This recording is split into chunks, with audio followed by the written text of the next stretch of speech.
நீங்கள் 30 வருஷமாக கேட்டுட்ருக்க ஒரு பாட்டு, அதை கம்போஸ் பண்ணவரே சில யூசர்ஸ்க்கு பெர்மிஷன் வாங்கணும்னு சொன்னால் நம்புவீங்களா? இதுதான் இப்போது ட்ரெண்டிங்கில் இருக்க இளையராஜா விசஸ் சரிகமாவோட விவாதம். 1980ஸும் 90ஸும் தமிழ் சினிமாவோட மியூசிக்னால் நமக்கு ஞாபகம் வர்றதே இளையராஜா தான்.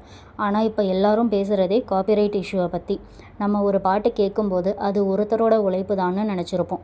ஆனால் உண்மையில் ஒரு சாங் க்ரியேட் ஆகுறதில்ல composer, lyricist, singer, producer, music லேபிள்னு பல பேர் இருக்காங்க. அதனால தான் ஒரே பாட்டுக்கு வெவ்வேறு ரைட்ஸ் இருக்கலாம். அப்போது இளையராஜாவுக்கும் சரிகமாவுக்கும் என்ன ப்ராப்ளம்? 2012 காப்பிரைட்ஸ் அமெண்ட்மெண்ட்க்கு அப்புறம் கம்போசர்ஸும் லிரிசிஸ்ட்டும் ராயல்ட்டி ரைட்ஸை பற்றி முக்கியமான மாற்றங்கள் வந்தது. ஆனால் இளையராஜா கம்போஸ் பண்ண பல ஃபேமஸான சாங்ஸ் இந்த அமெண்ட்மெண்ட்க்கு முன்னாடியே ரிலீஸ் ஆன சாங்ஸ். அதனால் old agreements, music label rights, composer rights இதெல்லாம் சேர்ந்து லீகல் டிஸ்பியூட்டாக உருவாச்சு. அதுதான் இளையராஜாவுக்கும் சரிகமாவுக்கும் இடையில் பல வருஷங்களாக லீகல் டிஸ்கஷனாக நடந்துகிட்ருக்கு.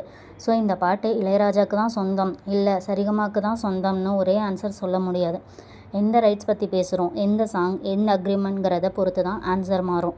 இந்த ஃபுல் இஷ்யூவை எக்ஸாம்பிள்ஸ், கோர்ட் கேசஸ், அக்ரிமெண்ட்ஸோட டீட்டெயில்டாக எக்ஸ்பிளைன் பண்ணியிருக்கேன். ஃபுல் வீடியோ சேனலில் இருக்குது, பாருங்கள்.